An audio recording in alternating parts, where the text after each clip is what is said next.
And a good Monday afternoon to you. Welcome on in. It is lunch with Claibs and Joe here on claibsonline.com, our Facebook, Twitter, and our YouTube page. I am Joe Roderick, joined alongside by Mike Claiborne, live from Jupiter, Florida. Claibs, how's everything down there?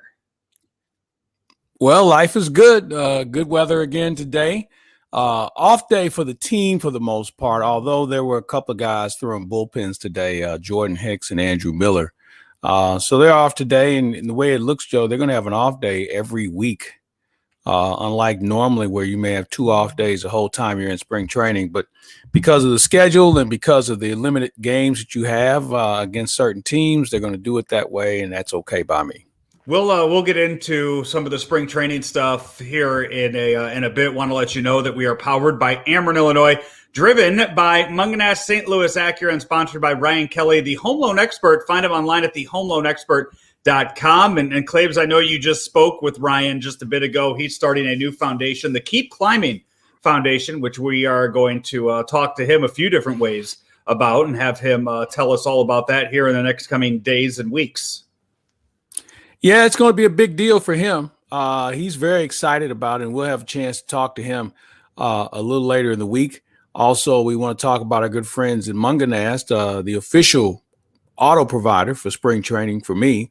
And there are so many good deals available. And, folks, we want to remind you, especially with graduation coming up for a lot of kids, they have such an assortment of used cars there that you might want to swing by and check out. You can go online. You know, they are a state-of-the-art dealership with regard to making it comfortable, customer comfortable. So go online, or better yet, swing by either location in Alton or in Ellisville and see the selection. And for that youngster who's looking for a car, this would be a great way to get started. They have so many safety checks on them that it's something that they're not going to put your kid in or anybody else in your family in if it's not safely inspected. So go by and check them out. Check out the great pricing. They got 60-month financing, in some cases 72 months, if I'm not mistaken also. So there are a lot of ways to get your next car from Mungenast. Yeah, they have a link there. If you go to mungenast.com and you're looking through all of the different cars, all the different dealerships that they have, they even have tabs there to where you can search for those cars that are under 10,000. You can search for those cars that are a lot cheaper for those young drivers that you're not looking to. You're looking to put them behind something safe, but you're also not looking to buy that $30,000-$40,000 car that they also have there on the lot for you as well. So they may want it, but they won't get it. Hey, quickly, I just want to go over this because it's breaking news. No, you got to give me some better grades.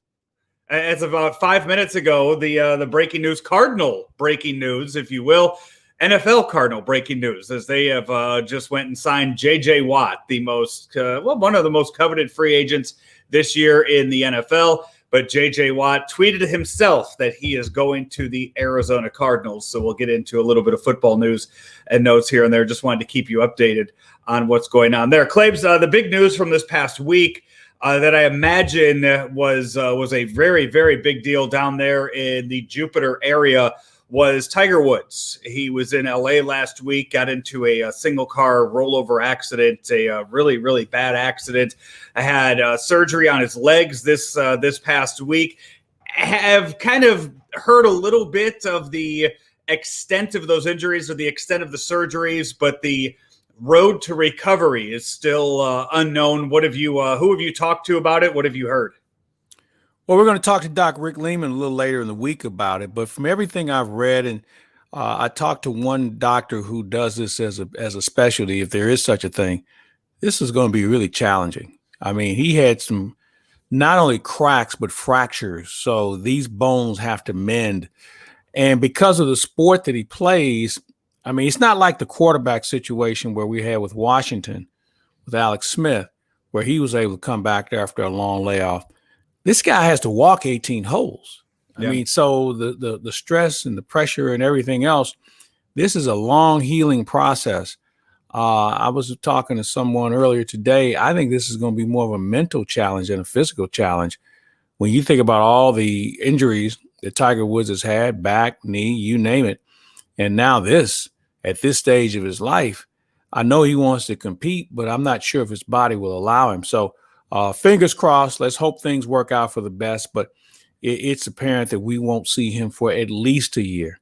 And then when you start hovering around 50, you have to worry about the other things that comes with the game of golf. So this is going to be a handful for the greatest of our time to just be able to get on the course and just play as a recreational activity, let alone competitively. And, we've heard the stories. We saw him last year playing that round with his son. I think that might be to him more important than getting back on the golf course and competing to win majors, is being able to walk 18 holes and watch his son play as his son gets older and gets into maybe more competitive golf. No, that's a great point you make. Being with his kid and just walking 18 holes is going to be a challenge in its own right. But I just think to be able to have the family experience is something that probably is more of an incentive for him at this point in his life. You saw the PGA Tour this weekend. Everybody wore the Sunday red polos and the black pants as a way to pay tribute to Tiger, just to let him know that they're thinking about him and that they're there for him. A pretty cool show of respect for the guys that did it. I did see there were a few players that didn't or weren't able to, and they had to get onto Twitter and they had to explain and say, look, we're not allowed to just go to Dick's Sporting Goods and buy our own shirts and wear those, that the sponsors still kind of dictate what they wear. So if you didn't see them wearing that, it's not because they don't respect Tiger. It's because they didn't have the means to do it. Yeah, and that's understandable. I think it's still a noble gesture, although I'm surprised that nobody had a pair of black slacks in the pro shop there. But with that said, I think the intention was a good one. Let's face it, Joe, if it wasn't for Tiger, most of those guys wouldn't be on the tour. He created a whole new generation of golfers that they've all had a chance to look up to and in some cases play with and certainly against. And to have one of their best on the shelf like that, that's the best way they can show their respect. And it's great to see that the PGA came together in such a quick period of time to get that done. Your Dr. Rick, we have so much with Dr. Rick planned coming up here on the website. I just want to reiterate that. I know that we have the first few interviews with him, the first few things that you and him recorded coming very shortly here in the month of March to the website, and looking forward to Dr. Rick being a part of the team and everything that he can bring us as part of claibsonline.com. So very much looking forward to that. It's going to be a lot of fun. I'm going to be smarter. There's nothing he hasn't seen or done in over 35 years in the business. And we're going to make this very user-friendly, where we're going to ask people to email us some questions for him. He has a new book out that we'll be giving out some copies of that as well. And we'll be that second opinion, I think, is the way we want to go about this. Everybody probably has a primary of some sort. But every now and then you might want to get a second opinion to make sure you're going down the right path. And that's what Dr. Rick will be here for, to help you help you make better decisions. Absolutely. He's helped me quite a bit over the past year and a half with my knees and some of the stuff that I've had to deal with. So I look forward to seeing how he can help everybody else. Let's talk spring training. Let's talk about that. I got to say, yesterday, it was so nice. I got in the car around noon. I flipped on KMOX. I heard the broadcast there. I got home. I put on Fox Sports Midwest. I watched way more baseball yesterday than I thought I would. I flipped it on just thinking, I'm probably going to, I just want to see baseball on my TV. That's it. Next thing I know, I was 3-4 innings into watching a spring training game before I realized that maybe I should go out and do Go ahead. Well, kudos to you, because Angel Hernandez almost messed it up for everybody. He took all the air, all the momentum out of the game by such an inconsistent strike zone and the walks and everything else. And I'm not saying these pictures were perfect, but he didn't help. And I really think that baseball has got to really consider this electronic strike zone because the inconsistency of an umpire, especially on the first game where people are anxious to see it. We went an hour and 38 minutes and hadn't gotten out of the fourth inning yesterday. That's just too long. I got to say, you know what, though, because Angel, he needs spring training, too. He's got to work on his craft. Yeah. Because you know what? Hey, come August, Claibs, there's a lot of people that are going to be paying good money to see him umpire a game at Busch Stadium. And he's got to make sure that he's in prime condition to call balls and strikes and take control of that game, in the middle of a pennant race. So he knows that people are there because they're wearing the number 5 umpire jerseys all over St. Louis. They sell them all in every gift shop. You're absolutely right. And in fairness, umpires, unlike players, don't have a chance to work on things in the off season. They don't work B games or scrimmages or anything. So he comes out cold, and I get it. And the other thing about him, well, I know he has a bad rap. You won't meet a nicer person in baseball, as far as umpires are concerned. Than Angel Hernandez, a very giving person, and I think he probably has changed his stripes from yesteryear. But anybody who really knows Angel Hernandez will tell you he does have a good heart. He does mean well. He's a better communicator with players than what he used to be. And now, but he's got that label, man. That's something he'll never outlive. It's much like Joe West. People climb on Joe West because he looks like a sourpuss most of the time. But when you're around him, and I've had the pleasure of being around Joe countless times, he's one of the 5 funniest people I know. He's a caring person. And what those umpires do behind the scenes, I'm not just singling out Joe and Angel. There's a ton of those guys who do a lot of things behind the scenes. They help a lot of charities. They help a lot of kids. And they represent the game of baseball maybe better than some of the players who play it. He took that foul ball. Angel Hernandez took that foul ball. I bet he's got broken wrist yesterday. I bet it's broken. I know you were doing the radio side of things, but I was watching the TV broadcast for it. And Danny Mack mentions, he said, I wouldn't be surprised if we saw Angel Hernandez come out after the inning and Edmonds just starts laughing and says, Dan, there's no way that Angel Hernandez. Well, here's the other thing. You only had 3 umpires. So if they go down to 2, it really puts the burden on those other guys. And Angel, I think, was a crew chief yesterday. So, it is what it is. But I bet he broke it. I mean, the way it was hit. And just seeing that area, and that's a very vulnerable area on the top of your wrist. I bet when the next time we see him, he'll be in a cast.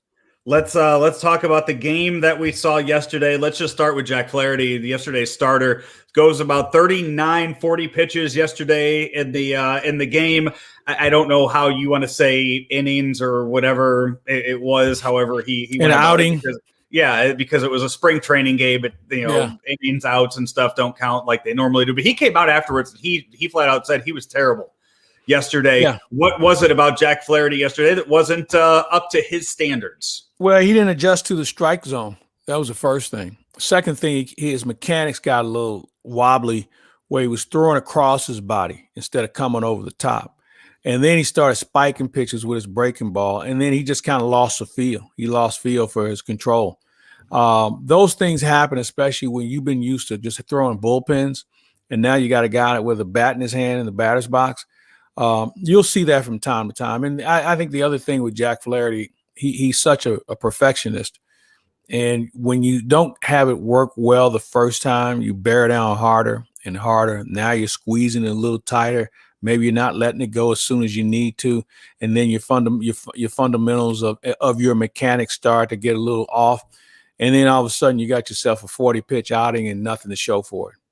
Because he really didn't get hit hard. That's the thing. I've seen guys come out there and throw 40 pitches, and it's a shooting gallery. And I think that's one of the reasons why they left him out there is because he wasn't getting hit hard to the point where guys on the infield were ducking for cover. He just couldn't find it. And the walks and the wild pitches, I think, were a couple of indications of that. So what was your, I guess, are there any takeaways from the offense yesterday? Is there anything that jumped out? Harrison Bader going to right center. And I've had the conversation with him. And I know if I've had it, there's been other people who get paid a lot more money than me that have told him the same thing. It's the old adage, try and knock down the second baseman. Like hit a line drive to second baseman. If you have that swing, everything will take care of itself. And when he does that, and he did that a lot last year in spring training, and that's when I thought he turned the corner. Well, he didn't. And it was disappointing. So hopefully this year he can carry this well into the season of just hitting it where it's pitched. Make them get you out. Quit chasing sliders that you have no chance at hitting. Quit trying to uppercut your swing. Just stay down on the ball and just hit it right up the middle or hit it to the second baseman. Now, easier for me to say it than for him to do it. He can probably do it better than me, but that's just what I see. I didn't realize until yesterday that Tyler ONeill changed numbers this year. He's wearing number 27, which if he's planning to be a Cardinal for a long time, I think we're about a year or two away from 27 being retired. So that's not going to be a long-term number for well, Tyler we don't know ONeill. how long he's going to be here, so it may work out, so. The other thing, let's play Bob Ramsey here for a second. Are you reading anything into yesterday's starting lineup? No, because it may be a starting lineup without Matt Carpenter. And if that's the case, I see Dylan Carlson moving up. That's what I was thinking. I think the key to this entire lineup is Paul DeJong. If Paul DeJong does not hit in the order, and it looks like he'll be 5th or 6th, then this whole thing is going to blow up pretty quick because there are going to be run opportunities out there. But he's got to be a guy that if they're going to pitch around Goldschmidt to get to Arenado, or they're going to pitch around Arenado to get to DeJong, he's got to do some damage. And that doesn't mean he's got to hit home runs, but he's got to keep, as John Rooney would say, he's got to keep the line moving. I think he's the most important person in the batting order right now because I think Tommy Edman will be okay. I don't know what the numbers people would expect of him in a leadoff spot, but I think he'll do a decent job, and I think Carlson will feast on fastballs. They'll try. I notice one thing I'm noticing. They'll try and run it in on his hands or try and see if he'll chase. They don't give him many things that have legitimate movement to it. So those guys are going to be okay, but I think DeJong is going to be the key factor because when they get to him in the order, there's going to be ducks on the pond for him to deal with. As I was telling somebody earlier this weekend, if Tommy Edman is a serviceable enough leadoff guy, and if Paul DeJong can take his normal April numbers and stretch them out well into the summer, it doesn't matter what a guy like Harrison Bader does at the plate. All the different changes and everything, if you can get those two bats to do what they're supposed to do, it takes so much pressure off a guy like Harrison Bader, and it makes that entire lineup so much better because Harrison Bader's the biggest thing that he brings to the team is going to be his defense. And if he just sits down there in that 8 spot and has no pressure on him to pick up the slack of everyone else in that lineup, then Harrison Bader will be just fine. And that entire lineup 1 through 8 will be one of the deepest you see in the National League. Yes and no. Let's back up on the 8 spot. I think that's a very tough position for him to hit out of because if we have pitchers, now if we have the DH, we're talking about a new game here. But if we have pitchers, that means they're not going to pitch to him. They'll throw him slop and see if he'll chase. And if he gets anxious, he'll get himself out. And now all of a sudden we go from a runner at second with 1 out to a guy who strikes out, and here comes the pitcher. And that's something we got to be very, very careful of. With regard to his defense, I think he's a good defender. I think Dylan Carlson's a better one. Carlson may not have the flair and the ability to dive after balls and things of that nature. He's a better position player as far as getting better jumps so far. So the center field spot is one where I think there's more than one person that can play it. I'd like to see Harrison Bader do it, but I think they're going to give him just enough of an opportunity to see whether he can do this or not. And if not, if somebody else is hot that needs some at-bats, and here we go again. But I think we're at the point now we need to fish a cut bait. With who is that? With Bader. Player? With Bader? God, with Bader, yeah. Now I'm not, and again, I believe he can do it. I mean, I talked to Harry a lot in the offseason, and I got the impression he's got a different approach about things. But that 8 spot may not be ideal for him because of the fact he's not going to get a lot of pitches to hit because they got the pitcher hitting behind him, and they'll just pitch around him and get to the pitcher. So it just really depends on his pitch selection. As I said earlier, make them get you out. If the guy gets you out with a good pitch, tip your cap. Well, get him next time. But if you're chasing something and you're giving away at bats, that's a whole new story. So we got to make sure that he just stays focused and locked in and don't go after the things that are going to be tempting. How bad is it? You mentioned if we have the DH, that we're sitting here on March 1st and baseball is 1 month away, and there's still a chance that the entire rules of one of the leagues that for half the teams will change. Baseball is such a mess right now with that. Yeah, I agree. Joe, I agree with you wholeheartedly. I am really disappointed in baseball and its direction with regard to the CBA and the bickering back and forth between players and owners. And I understand there's a lot at stake here, but this shouldn't be a bargaining chip this late in the game. And the fact that one league has got a different set of rules than the other, and now that the National League had a taste of it, we all see what the impact can be. I just feel like Major League Baseball is letting everyone down, including the fans, in how they're handling their business. I just don't see the leadership and the forthrightness to really give you a comfort level that they're getting this right. Even the coverage of spring training, while Major League Baseball has reams of paper, well, they don't use paper anymore. That's another story. But reams of articles with regard to how to deal with COVID. I still find it amazing that teams have at their own discretion the ability to dictate how they want spring training covered by the media. And while they may feel like the media is a useless toy that they're stuck with, I'd beg to differ. Obviously, because I'm in it and I see the impact that the media can have. Let's put it this way: the credible media. And I'll locally, I certainly have the utmost respect for Rick Hummel and Derek Gould and Ben Frederickson, and those guys do a phenomenal job. Then you got another tier of people that, like Zach Silver, who's new to MLB.com. I haven't read enough of his work. Fine. And then you have some guys that are just in the way. And so you have to make sure that I think the media is probably worn thin on those people than anyone else. But overall, and I'm not trying to be the media sheriff here, but I just think overall, I think Major League Baseball could have done a better job in regulating this, and they didn't. We're going to have to deal with it, and it's my hope that come next year.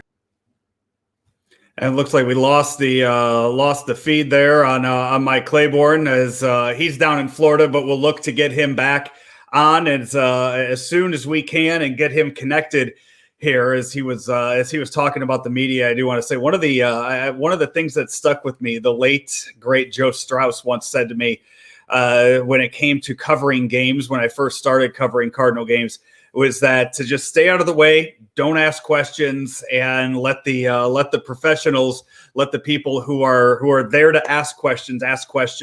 And I want to say over 10 years of covering Cardinal games, I think I've asked 2 questions, because being a radio guy, the questions that I had never mattered or never really would have played into the articles and the paper, the paper, the website stuff that those guys had to write. So I get what you're saying with that. Hey, it is lunch with Claibs and Joe here on claibsonline.com. We are driven. You know what, Joe? For some reason, you're breaking up on me. It's your connection, I think, is what we're looking at here. As you've been a little fuzzy most of the day, but I'll see what I can do here on my end as I was looks like we lost Claibs again, as we'll work on getting him back. As I want to bring up to you the Ameren, Illinois, the free thermostat program that they have. You may qualify for a free smart thermostat, $169 value. Go to AmerenIllinoisSmartSavers.com for details or give them a call, 866-251-2531 to help your community save energy. Ameren, Illinois is providing thousands of smart thermostats to customers in select zip codes. If your home qualifies, you'll receive a new smart thermostat at no cost to you. Plus, you can install it and activate it yourself to earn a $25 gift card. Again, that is by going online to AmerenIllinoisSmartSavers.com. We will look to we'll try here to keep getting in touch with Mike Claiborne down in Jupiter as we try to connect with him and get that back on track here today. I think we'll give him another try here and see if we can get him on one more time and see if we can make that work for us.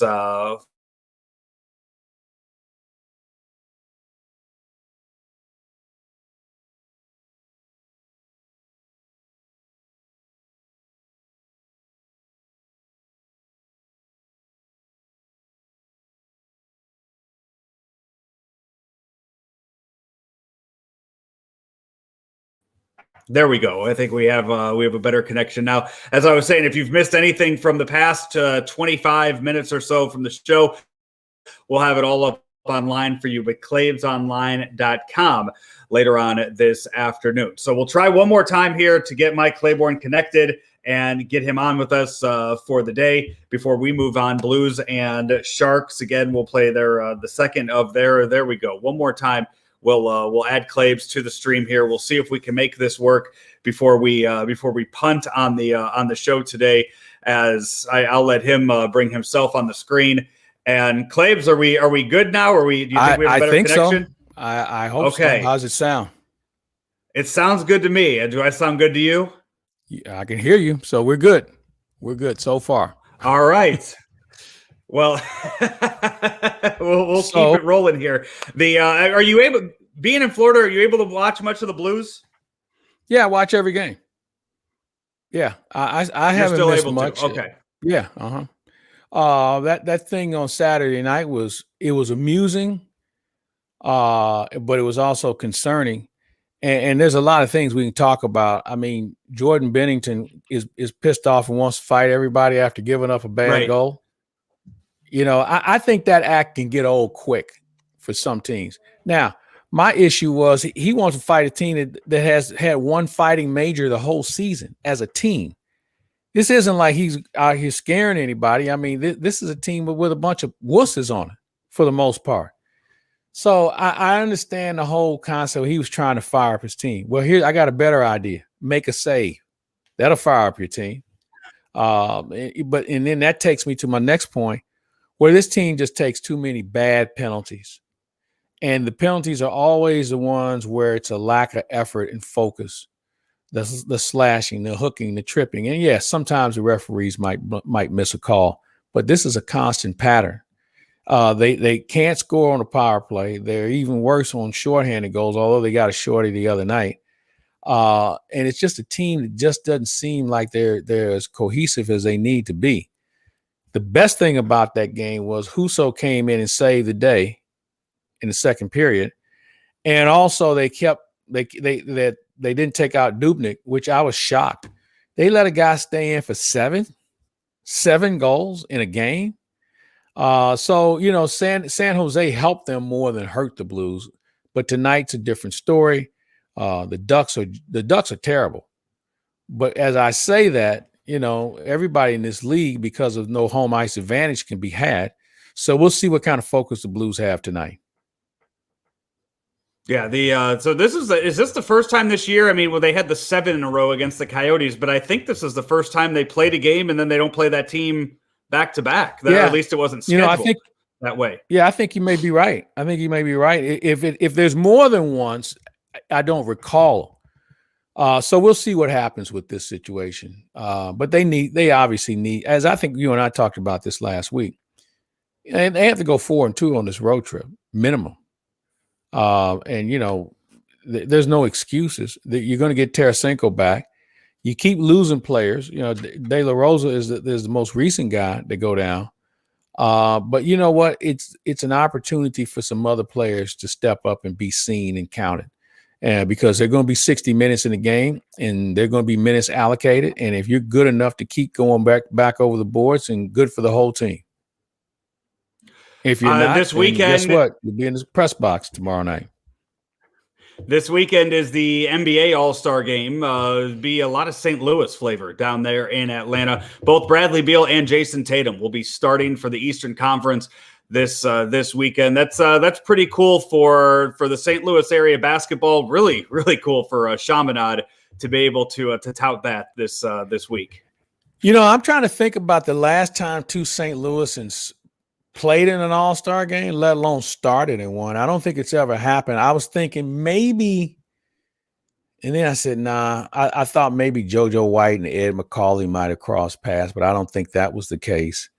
So I think this is an NBA first, and couldn't happen to two better people. More importantly, fundamentally, if you watch these two guys play, they have flawless shots. They seem to be able to play both ends of the floor with consistency. And I think it says a lot about St. Louis basketball in this area. and the coaching that they both received. Neither one of them was in college for a long period of time, so I'm going to attribute most of their success to what they were able to learn on the high school level. And God rest his soul, Rich Gray, who created the St. Louis Eagles AAU team. I am sure he has to be smiling beyond anything, knowing that those two guys are part of one of the greatest AAU programs this country's ever seen. So that game's on TNT this weekend, Claibs. I know, so we'll both be watching that Sunday when that game's on. Do you also know the other big thing going on TNT this week? Is it the documentary about the 30 years of the the show that they do? I can't think of the name of it. Inside the NBA. No, that's Inside the NBA with I think it's like Inside the NBA with Ernie Johnson and Kenny the Jet Smith and Charles Barkley and Shaquille O'Neal. No, that I'll put that third on my list this week of things on TNT, because on Wednesday night Shaquille O'Neal will be wrestling a match on AEW on TNT 7 to 9 Central. He is getting into the wrestling ring for a match against Cody Rhodes.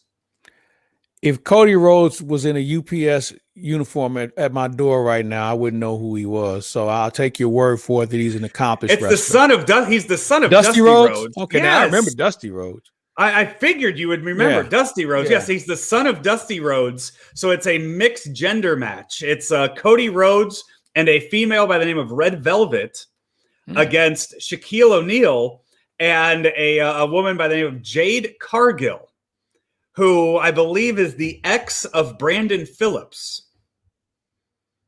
Brandon Phillips, the baseball player, Cincinnati Reds. Yeah. Yes. Sorry if I can't keep track like you can on this. I will. I didn't know that. I found that out recently. I found that. Well, you kind of like a wrestling insider, so I would expect you to know. Yeah, but I found that out recently about the fact that they have a kid together, Brandon Phillips and Jade Cargill. But I'll make sure to text you on Wednesday and let you know when Shaq's in the ring, and you can check that out and give it a look. I kind of think the female wrestling thing is kind of hot, so I got no beef with that. I have a feeling, Claibs, that you would be I'll send you pictures of Red Velvet and Jade Cargill when we're done here. I have a feeling that you would like both of them. So let me tell you a story about female wrestlers involving Mike Shannon. We're doing a game. We're doing a game. It's a Saturday afternoon, and the Bella twins are going to be in the booth the next day. Mm-hmm. So you know how they send out a press kit with the pictures and a little bio on them. And then Mike is there, and I'm sitting next to John. And Mike's kind of going through it. He said, we have the Bella twins that are going to be here tomorrow afternoon. They're going to visit with us for an inning or so. And I'm looking at the pictures and congratulations to their parents. And he said, I mean to tell you, congratulations to mom and dad. And now Rooney is looking at me and he's crying to the point where his glasses are fogged up. And now Mike looks at us. We sit to his left, and he just kind of looks at us, and he realizes he made a funny, and now he starts laughing. So there's about 20 seconds of just laughter. Even Jim Jackson is kind of chuckling, and you can hear him in the background, all due to the Bella twins. And that's as much as he knows about female wrestling, the Bella twins, and how proud the parents have to be. I have a similar story. You know Sarah Bruce, right? Yes, I love Sarah Bruce. She is one of my most delightful people that's ever been on radio in St. Louis, and she should be on radio now. So I was, she should be on this site. That's an even better idea. Well, we can probably get that worked on, but so I was doing a radio show with her and Jay. This is several years ago, and we had a WWE wrestler on by the name of Wade Barrett. And Sarah wouldn't have known, as you mentioned, Wade Barrett if he was driving a UPS truck. And we're doing the interview, and about 2 questions in, she says, maybe I should get involved in this interview. So she gets on her computer and looks up a picture of Wade Barrett. And the next question, she saw him. I'm scared to know where this is going, but anyway. And I think the next question just had something to do with just about how attractive he was. Wrestling fan forever after that. I think Wade Barrett made a fan that day in Sarah B. who didn't have a clue who he was and did zero prep going into it, but I think she was happy she did. I'm going to tell you, wrestling, and I do give it credit for its ability to market itself better than maybe the old days. The old days, the only way they marketed themselves is the ring announcer or the broadcaster, the play-by-play guy would interview a wrestler, and the wrestler would snatch the microphone and look in the camera, and I'm going to do this to you next week. And then they'd have somebody fall over a table or whatever. And it was scripted, but it didn't have the oomph that we see today. And to be quite honest with you, the women who were wrestling then were not attractive like they are today. And the men have figured it out too, where maybe if you were a football player, and obviously when you look at what The Rock has done, and there have been some other guys that have come through that have been able to parlay a past career into a wrestling career, it has really been good to see. I think sometimes they go a little overboard from an entertainment standpoint, but you know what? It's captivated millions of people, and it will always do that. And I tip my cap to him. And I'm looking forward to seeing Shaq in the ring. And I'm sure he's already gone through the moves and how the script's going to work. Because they don't have scripts. I forgot. This is real. This is real wrestling. Let me ask you this, Joe. Hey, wait, I'll tell you you want to get on. I know you're already in good with the guys in the Cardinals clubhouse, but if you have a chance to talk to any of them, there's a Latino music star named by the name of Bad Bunny, who I've been told is one of Yachty's favorites. I've been told that Yachty is a huge fan of Bad Bunny. He is going to be wrestling at WrestleMania this year down in So ask Yachty about that. Ask Yachty about Bad Bunny and see what he has to say about him. That's if I see him again. That's the rate we're going. Hey, let me ask you this: when you were a kid watching wrestling, see, when I was a kid, Wrestling at the Chase would come on Saturday night, and then they'd have a replay on Sunday morning. We could not wait to get outside that day, that Sunday afternoon or Sunday morning, and put a wrestling hold on somebody, whether it was a spinning toe hold or the abdominal stretch or the iron claw or all the other ones. Were you a part of that generation where you just wanted to see if it actually worked or not? I mean, I know you probably didn't have a top turnbuckle to jump off of in your backyard or anything, but the other moves that we used to see wrestlers make, and I don't know what moves they use now, but were you one of those ones that experimented maybe on a sibling or somebody else?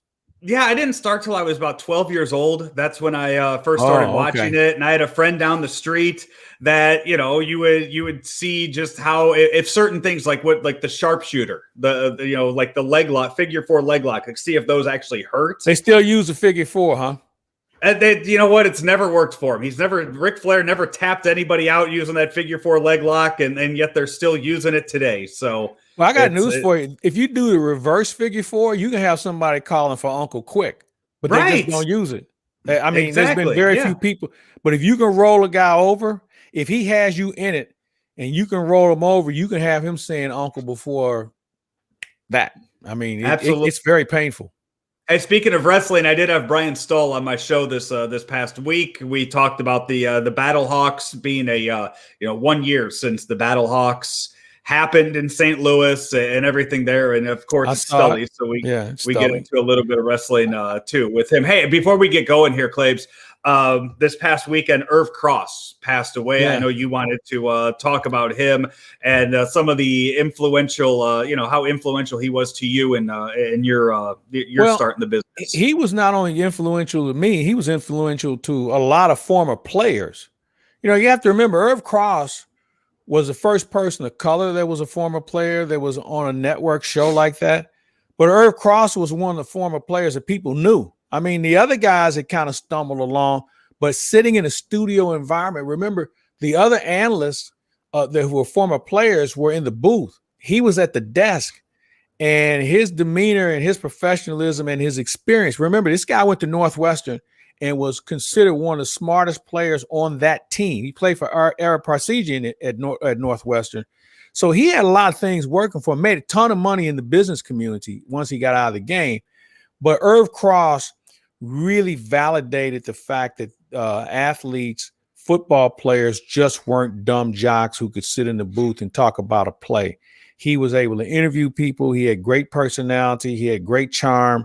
He was a very well-respected person, and he was a badass too. When Erv Cross used to play, and I caught him at the end of his career, when he played on that Eagles team back in the 60s and won, they had him and Tommy Brookshire and Norm Van Brocklin. They had a really good team. It was the last championship they'd won up until recently. But he was a really good player. And when he got to L.A., people got to know him a little better. And the next thing you know, he was on TV. And he always carried himself like a gentleman. He wasn't one of these hooting and hollering guys. And I think he gave people of color credibility of saying we don't have to be Stephen A. Smith or somebody who has to rant and rave. And I use Stephen A. as an example. He does a nice job for what he does. Irv Cross gave us an alternative, much like Michael Wilbon does with ESPN. So, but he was dealing with dementia. He's had it for a while. He stayed in sports. He was an athletic director, I believe, at Weber State for a while. But a very solid individual that we'll certainly appreciate his contribution to the business of broadcasting and certainly the game of football. Claibs, what do you have coming up this week? Well, we have baseball coming up. Our next broadcast is on Wednesday. I want to say it's the Marlins, but who knows at this point, the way the schedule changed. And we're going to, Alex Ferrario, he should be having a kid this time tomorrow. So we're going to reach out and find a guest host to be part of that. We may unveil two of our new members of our team, that be Keith Costas and also Dr. Rick Lehman. We're making some efforts to make sure their schedules line up with ours. You work on Sarah B. I think she'd be fun to be part of what we do. You give her a call or I'll call her or whatever. So we got a few things going on this week. And I always tell people just stay tuned because, as you know, Joe, as well as anybody, things kind of fall out like, oh, I know what I have for you. Yeah. Tim McKernan and I are going to do a podcast. And part of it's going to be on his website, Inside STL, and the other part's going to be on this one. And we're just going to have some fun. And we did this a couple of years ago. And you know how podcasts normally last 20 minutes, half hour, maybe 40 minutes. I think we went like an hour and a half. Yeah. And I had so much fun with it. And we were playing golf the other day. And he said, man, we ought to do that again. I said, let's do it. So we're just trying to figure out a day we can do it where we'll have plenty of time. And hopefully it'll get done this week. If not, certainly next week. That's awesome. I look forward to seeing that and seeing it up on both of our websites that we have. I also want to let people know too, if they missed it earlier or they missed it late last week, your interview with Jack Flaherty is up. I would say you guys went for a while. And it sounded great until about the last 3 minutes. And the fire alarm went off. Yeah. And you know what? Here was what's funny about that. We talked like for about 15 minutes before that and about another 10 minutes after the alarm went off. And for people who know, I've known Jack from the day he got in the big leagues and have gotten to know him and know his family well. And he's a very interesting guy because he's more than just the baseball guy. He's in sync with a lot of things that go on and not just society, but sports. He and I are both Laker fans, and I have to kind of remind him that the league didn't start with Kobe Bryant, which, by the way, I know we're short on time. Let's just dispense with this Kobe being the logo of the NBA. I like the one we have. It's more dynamic about who it is. Now, they say it's Jerry West, but it's a universal logo. The one with Kobe, it just looks like Kobe. And yeah, I got news for you. There's a lot of people who've done a lot for this game before, during, and after Kobe Bryant. I like the current logo. So for Kyrie, hey, I appreciate your dedication to and your recognition to Kobe. Just try and focus on the Nets for now, and we'll let somebody else worry about the logo. If it's Kyrie Irving making the suggestion, I'm immediately just writing off whatever he has to say. So the earth is flat to him, so that ought to tell you something. Exactly. That's number one on my list of issues with Kyrie Irving. I knew it would be. Hey, that's going to do it for us today. This has been Lunch with Claibs and Joe here on claibsonline.com. Ameren, Illinois, Ryan Kelly, the home loan expert, online at thehomeloanexpert.com, and Munganast St. Louis Acura, our 3 sponsors. We thank them so much. And hey, this past weekend, you mentioned Alex Ferrario. Your podcast, the one you did last week with him, was the 500th podcast that we have put up on the site over the past year since the start of 2020. So we are putting something up every single day. I mean, we have been going every single day, putting a new piece of content up on the website. And I think right now there's some server issues, so bear with us. It'll get up at some point during the day. We're working through some of that. So if you're used to listening to This Day in Cardinal History and it's not up yet, bear with us. It will be up on the site very soon. It's not us. It's something that we're working through with, I would imagine, several other websites. So, but 500 is a very impressive number and something really cool that we've been able to do this past year. So, Claibs, you enjoy the weather down there? Are you golfing today? No, I've got some domestic things to do today. I might go hit some balls later. I had 2 things scheduled for this evening that have been canceled, so there's a good chance I'll go to the range and hit some balls. Sounds good. You have a good rest of the day. For my Clayboard, I'm Joe Roderick. This has been Lunch with Claibs and Joe here on ClaibsOnline.com. Talk to you later, everybody.